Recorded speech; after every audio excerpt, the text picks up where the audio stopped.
My wife was cheating on me. After I took a DNA test, I found out that the father of my children is her personal trainer. Melissa was given the right to remain in our home until the children finished high school, leaving me with the mortgage and utility expenses. In addition, she received half the value of my enterprise, and I had to continue making payments for her vehicle. She walked away with 60 of all our possessions, including bank accounts, investments, and retirement funds. She also secured primary custody of the children, with standard visitation rights for me, which meant I had 2 consecutive weeks during the summer and every other weekend. Child support was set at $800 per month per child, totaling $1,600 monthly.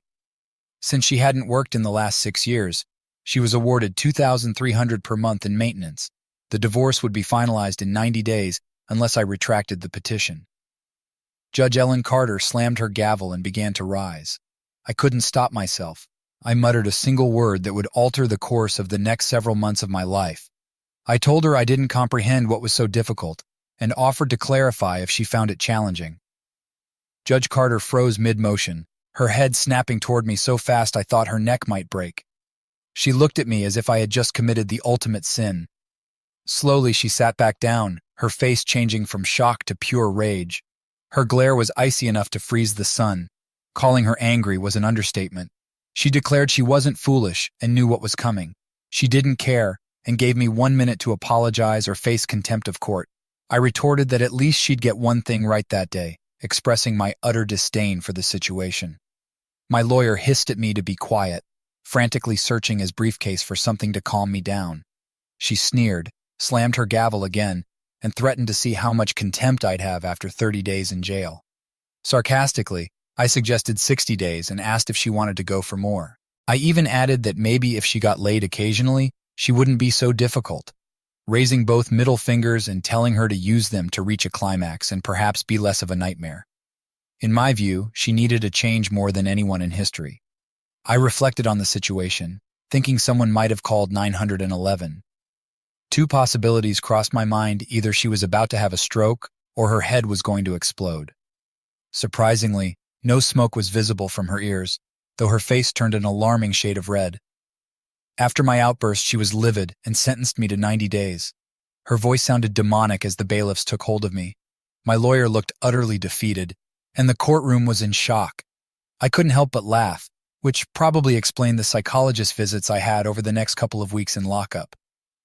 The letter from my lawyer's firm the next day, saying they were dropping me as a client, didn't come as a surprise. So, you're probably wondering what that was all about.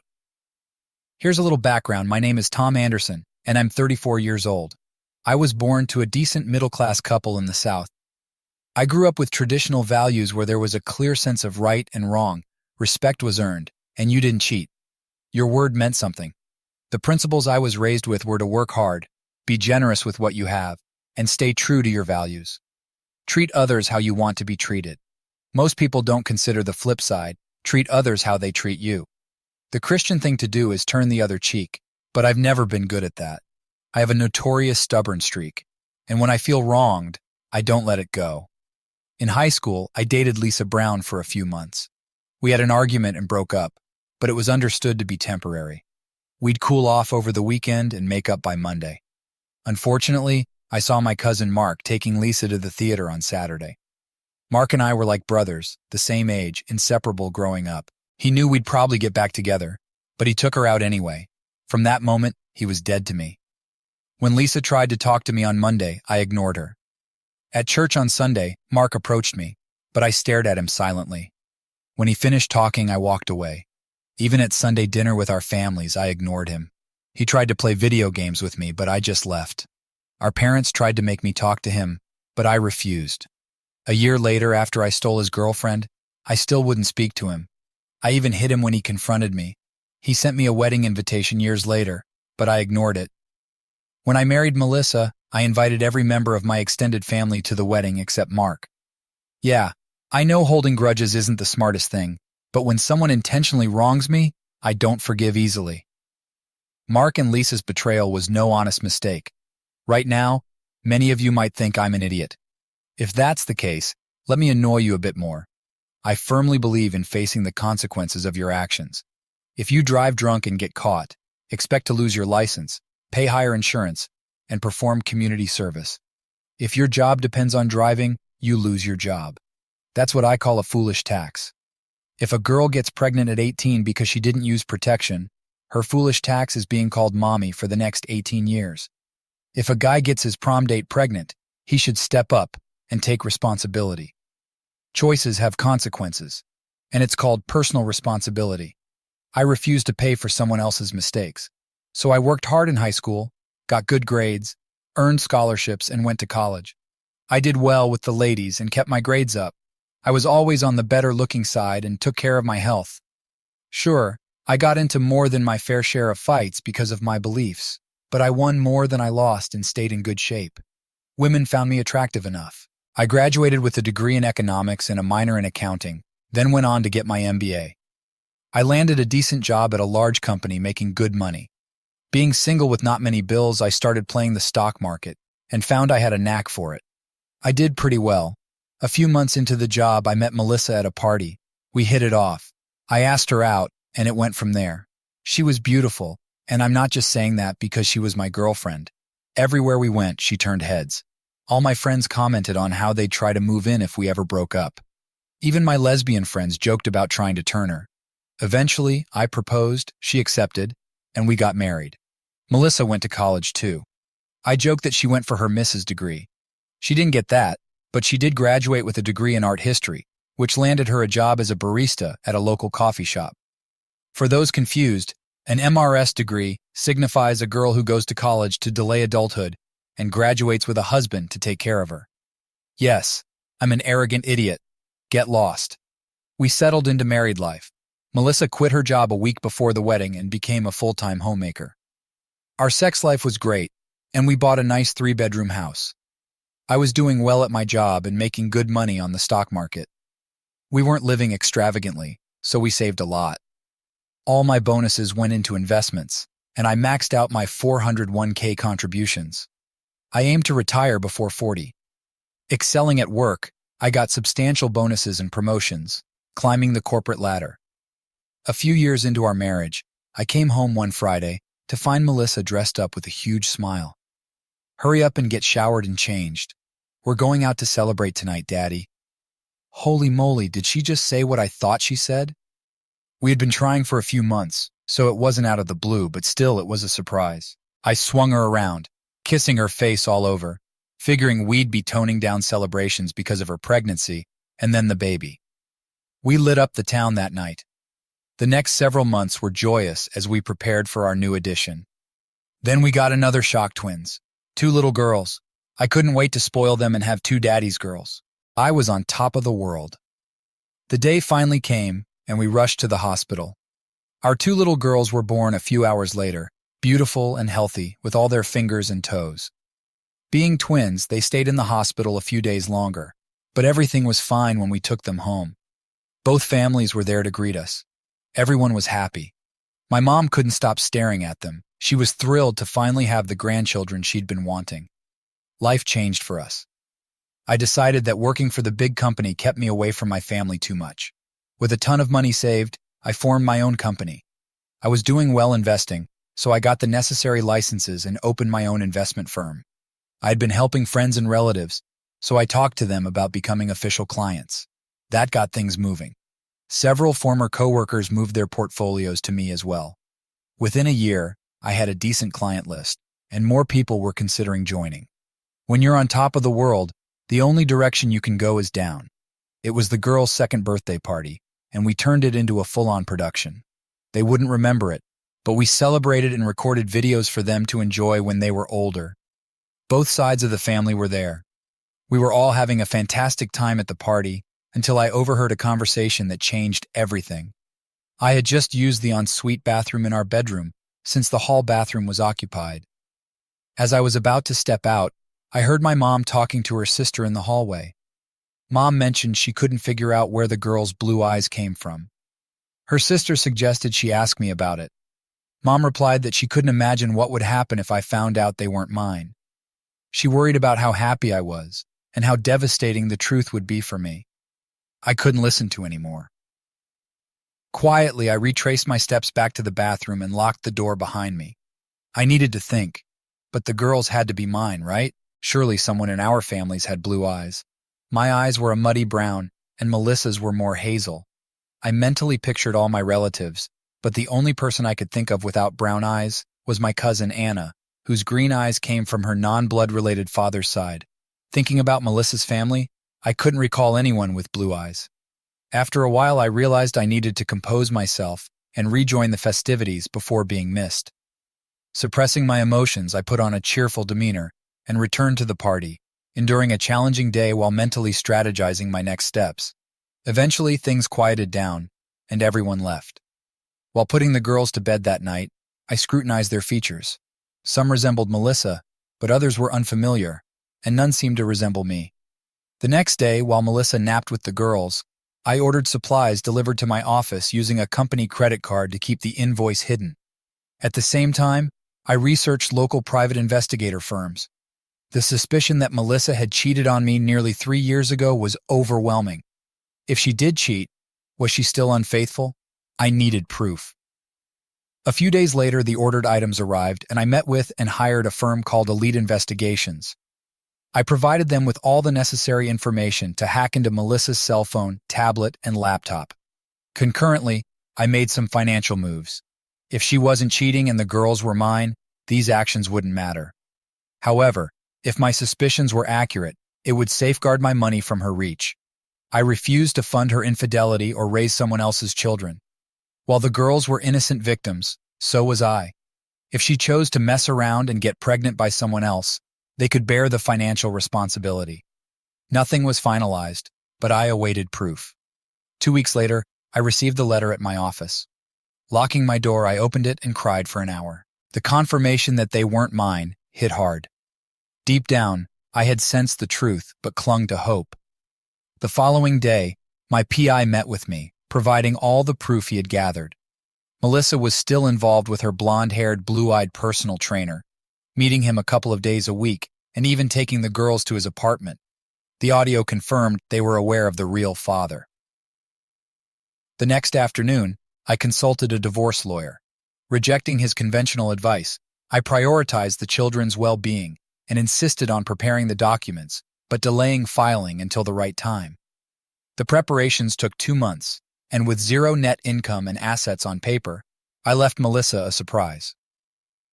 When my cousin Mark and his wife Lisa showed up that weekend, I explained that they had come to see me in my office a couple of weeks ago. After serious discussions, they acknowledged their wrongdoing, sincerely apologized, and I decided it was time to let things go. Goddamn, you people are gullible. Yes, Mark and Lisa did visit me, and they did apologize. That's all true. I genuinely forgave them and welcomed them back into my life. However, I may have overlooked a couple of irrelevant details. Just coincidences, really. Lisa's family includes members who aren't above bending a few minor laws. Some are large and don't hesitate to engage in the occasional barroom brawl. There's even speculation, irrelevant to this story, that a few might be enforcers for a local group of shady businessmen, but it's just gossip. A couple of days before Mark and Lisa's visit, there was a news story about a personal trainer at a local gym being mugged after foolishly trying to fight off 5 muggers. He ended up with a broken jaw, shattered nose, broken ribs, a broken arm, dislocated kneecap, and ruptured testicles. He'll be in the hospital for a while. The police should address the crime issue in town, but there are no suspects since the attackers wore dark clothes, gloves, and ski masks. The blonde-haired, blue-eyed victim will recover after reconstructive surgery and physical therapy, though intimacy might be off the table for a few months. He'll find his car at a chop shop, his credit cards maxed out, bank accounts emptied, and his identity stolen, leading to years of legal battles. Surprisingly, Melissa was despondent for about a week after the mugging, possibly concerned about the rising crime rate. Despite my offer to enhance home security, she remained unsettled. On Monday morning, I instructed my lawyer to complete the paperwork and file it, aiming to have her served on Friday afternoon. He attempted to persuade me to make changes, but I remained firm. By Tuesday, the forms were ready for my review and signature. Meeting him at his office, I finalized everything. He warned me again, but I decided to humor him by giving her the house and even throwing in the investments. However, I made it clear I wouldn't pay a dime beyond that. If she chose to keep the house, She'd be responsible for the mortgage and utilities. Notably, there hadn't been a dime in the investment accounts for over a month. I had no issue giving her 100 of 0. Unbeknownst to Melissa, I had been quietly moving my tools and personal items out of the garage and the house over the past few weeks. Most of my home office equipment and larger belongings found a temporary home at Mark and Lisa's ranch, while smaller, less valuable items were transferred to a one-bedroom apartment I had secretly rented. This apartment was in a complex owned by an offshore LLC with elusive owners, making it nearly impossible to trace back to me. Friday morning finally arrived. I headed to work like any other day, but with a plan in motion. A few days earlier, Mark had helped me move my truck to my office. I left my car there, hopped into the pickup, and drove straight to the bank. I withdrew all the money from our accounts, leaving just $200 in both checking and savings. I also emptied our safety deposit box. Then I drove to the ranch and combined the cash and valuables with my other belongings. I didn't want to risk anyone discovering a new safety deposit box or tracing a wire transfer. Cash would be necessary for what was to come. Why trust Mark and Lisa? Simple. The mortgage on their ranch was held by the same offshore LLC, and despite everything, Mark was still family. You don't mess with family without consequences. The rest of the family took it personally when Mark and I finally reconciled. Returning home late that morning, I parked a few blocks away to check the GPS tracker ID installed on Melissa's car. She was at the mall just as I expected. Rushing home, I parked in the driveway. Over the past few days, I had packed the last of my clothes and belongings, leaving them in the garage. I tossed the boxes into the truck, then quickly grabbed the remaining clothes from the closet and dresser, hangers and all. It took only a couple of trips to load everything into the truck. I didn't bother closing the garage or even the front door as I was leaving. My phone rang. It was Melissa, likely because her credit cards had been declined. I glanced at the GPS signal showing her car moving in my direction and laughed. I tossed my phone onto the table and walked out the door. Within minutes, I was several blocks away, arriving at my new apartment. I unloaded everything from my truck and set it up in my new place. 3 beers later, I sat back in my recliner when my new cell phone rang. Only a few people had this number, and Melissa wasn't one of them. I answered, and the voice on the other end told me she had been served. They assured me I'd receive the video soon. I simply said, "Okay, thank you," and hung up. 15 minutes later, the video arrived in my email. Melissa's shock was palpable. The video showed her being served and collapsing to the floor. The process server checked on her and left. I wished I could see her reaction when she actually read the divorce petition and realized I had DNA and video evidence of her cheating. After that, everything moved at a glacial pace. I got several calls from my old office saying Melissa had called multiple times trying to reach me. She didn't believe them when they said I had resigned 2 weeks prior. She even showed up in person, causing a scene until the police were called to escort her off the property. Mark made a couple of calls to her, but she started pressuring him for information, suspecting his involvement. Restraining orders were filed against her on behalf of my former company and Mark, compelling her to back off. 2 weeks later, my lawyer contacted her to find out who her lawyer was, but she hadn't hired one yet. She was quickly running out of money, with only the cash in her purse and the $200 I left in our accounts. She leaned on her parents for support. Meanwhile, I laid low, not starting any new projects and avoiding leaving anything she could seize. Eventually, she got a lawyer, and meetings were scheduled. I refused to attend, instructing my lawyer not to give her a single penny more. The meetings didn't go well, leading to arbitration. During arbitration, questions about the money arose. Melissa demanded, "Where's all the money, you idiot?" I replied, "What money? We're flat broke. I'm living in the cheapest one-bedroom apartment I could find, picked for its affordability and my acquaintance with the owner. All investments, checking, and savings disappeared due to a disastrous investment investing in a cheating wife," I thought bitterly. That was true. Offshore banks held the funds now, out of their reach. We were giving her the house, with her name on the title. My lawyer suggested he could have been more forceful, but it was like observing a tornado hit a house and noting at least the rubble wasn't on fire. The mortgage was maxed out, and I couldn't afford the payments. Melissa screamed, and it all went downhill from there. Child support? Not my kids, not my problem. Spousal maintenance? No job, no income, no way. She demanded 70 of the liquid assets, there were none. 50 of the business, good luck. 150 of the retirement, all gone. Arbitration failed spectacularly, leading us to court before Judge Ellen Carter, a notorious feminist Manhattan judge. I knew I was screwed. If you think I could convince them there was no money, you'd be wrong. They could check accounts, but the judge used those numbers to calculate my liabilities. They had no way to access the funds. I needed time to move money through various banks and accounts. I went to great lengths to hide the money. I personally withdrew everything from one bank and spread the cash across several accounts at different banks. These accounts were under various names. Thanks to one of Lisa's family's shadier businesses, a gag gift shop that sold fake IDs for entertainment purposes only, as printed on the cards. I even had an ID that claimed I was Jesus Christ, which cost about $150 and was expertly crafted, with the only giveaway being the entertainment statement. For a higher fee, they'd leave out the warning. I also electronically transferred money to other accounts, a method that was traceable but time-consuming and costly. Back in front of the Manhattan judge, 60 days into my 90-day county jail sentence, short-term sentences are served in county jail, not state prison, she sneered, and asked if I'd learned my lesson yet. I replied, about not marrying a cheating spouse? I learned that long before your court. She clarified that she was referring to my attitude in her court, with the vein on her forehead throbbing dangerously. I dismissed any issues with my attitude, and expressed concern for her health while being railroaded in a kangaroo court, suggesting her blood pressure must spike during doctor visits. She warned me that she could extend my stay in jail, and given my attitude, would add another 30 days. She then brought up the purpose of the meeting, questioning why I hadn't made my first 2 child support or maintenance payments to my ex-wife. She also inquired about the absence of my lawyer, questioning if they had abandoned me. Frustrated, she implied that intelligence was supposed to be a requirement for being a judge, and thanked me sarcastically for correcting her on that. She condescendingly offered to explain things in a way that even a 5th grader could understand. By this point, I was starting to think she actually despised me. I'm in jail. I have no access to money. Because I have no access to money, I can't send any. Since it was your decision to put me here, I suggested she explain why she was the reason the cheating woman can't get the money she was trying to steal from me. I asked if she understood or if I needed to slow it down for her.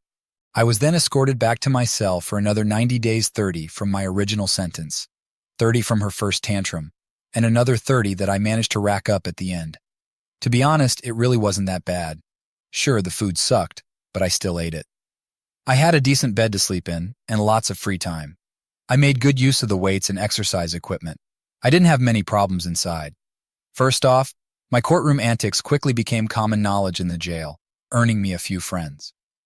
Second, Lisa's family has a few connections that can be useful on the inside. There was only one problem, and it came from one of Melissa's less intelligent cousins. He thought it would be a good idea to get arrested for a minor offense and spend a week in jail to teach me a lesson.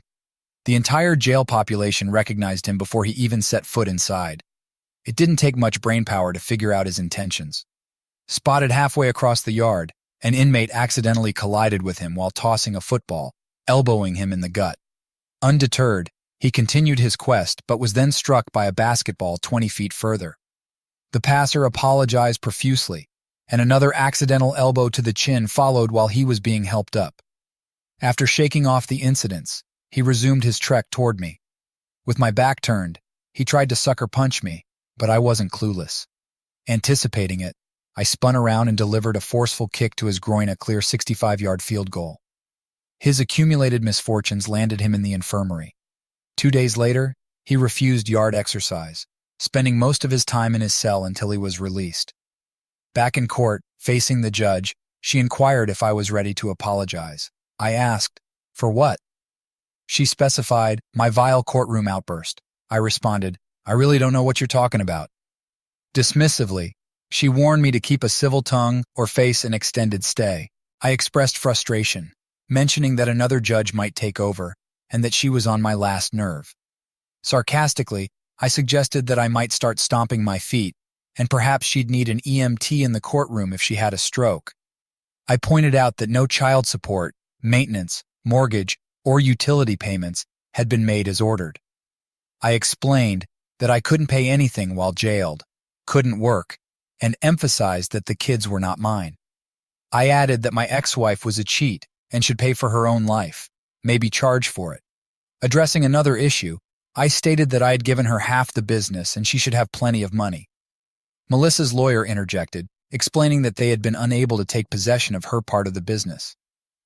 Mr. Anderson had sold his company to an overseas entity about 2 months before filing for divorce, and they hadn't determined the actual owners. Suddenly, an attractive woman approached, stating she represented the board of directors for the firm that purchased the business. She moved to dismiss the ruling, giving Mrs. Anderson any part of a business owned by her ex-husband. She argued that it was irregular to award ownership without the business involvement, since the purchase predated the divorce. This company had no bearing on the case, and they rejected any claim of ownership by Mrs. Anderson. Someone queried about the money from the sale. The young woman explained that the transfer of ownership and payments were conducted overseas. I'm not privy to that information, but my understanding is that the money from the purchase never entered U.S. territory, making it not subject to U.S. laws. Any claim on that money needs to be addressed with your ex-husband, possibly in the country where the money is located. Melissa's lawyer pressed on. Which country is that? The young woman replied, the initial transfer was to Belgium, but it was moved shortly after. I don't know where it went after that. My ex-lawyer, growing more desperate, pointed out that the house was nearing foreclosure since the mortgage hadn't been paid for 3 months, and the utilities were about to be cut off. He mentioned that Melissa's parents had helped initially, but it was becoming too much for them. Despite finding work as a waitress at a local diner, Melissa's income wasn't sufficient to keep up with the bills. The judge turned to me, saying I had 1 week to catch up on all the overdue payments. With a heavy dose of sarcasm, I suggested she show me how to pull cash out of thin air. I reminded her that I was in jail with no access to funds and couldn't work to earn any money. It was absurd to expect me to make payments under these circumstances. I pointed out that I didn't have a lawyer because I was financially broke and questioned the existence of the mysterious accounts they were accusing me of hiding. Even if such accounts existed, I had no information to access them. I challenged anyone to provide details of these alleged accounts and questioned the supposed money from our checking, savings, and investment accounts.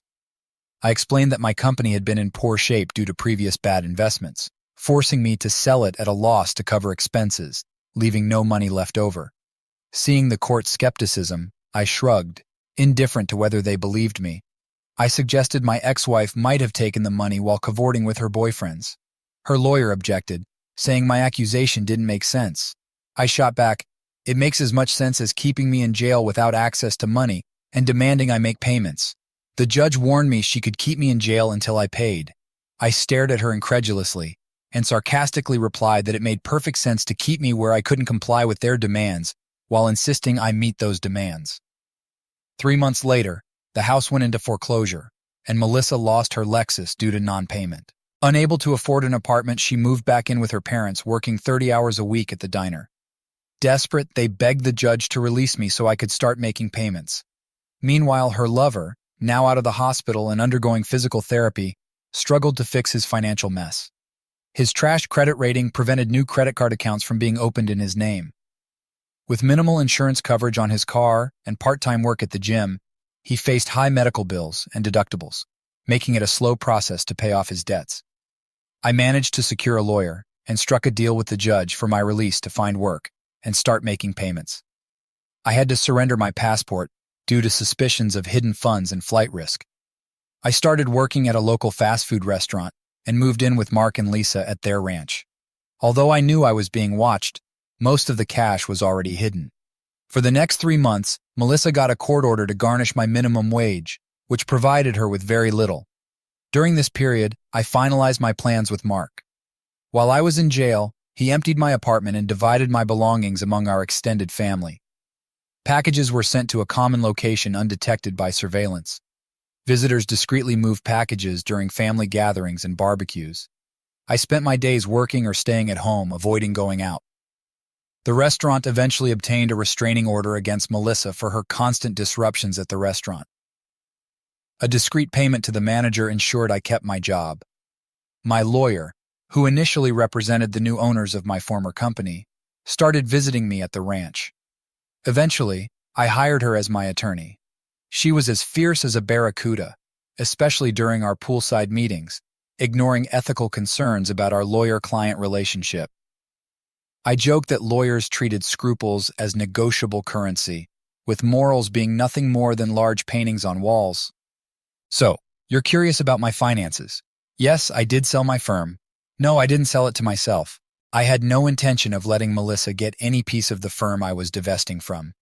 By conducting the sale overseas, I ensured the money stayed out of U.S. jurisdiction and beyond Melissa's reach. Bringing any of it into a U.S. bank would expose it to her claims due to the judgments against me. That simply wasn't an option. The sum was substantial, and with my investment accounts, it amounted to around $10 million. I had about $200,000 in cash from various sources, including safety deposit boxes, checking and savings accounts, and safes. Some of this cash went into my plans, but I still had about $150,000 on hand. With no intention of taking the cash with me, I planned a final move. On a sunny Saturday afternoon, we hosted a big barbecue with the extended family. Everything was set for a memorable gathering. I helped Mark with the grill and smoker, and Amanda, my lawyer, mingled with the guests. Later in the afternoon, one of Lisa's uncles approached me, expressing gratitude for helping Lisa and Mark and for reconnecting with them. We chatted, and he discreetly handed me an envelope, which I passed to Amanda for safekeeping. As the evening progressed, I made a grand announcement. The lien holder for the ranch had confirmed that the mortgage was fully paid off, and Mark and Lisa now own the ranch free and clear. The news triggered an explosion of celebration.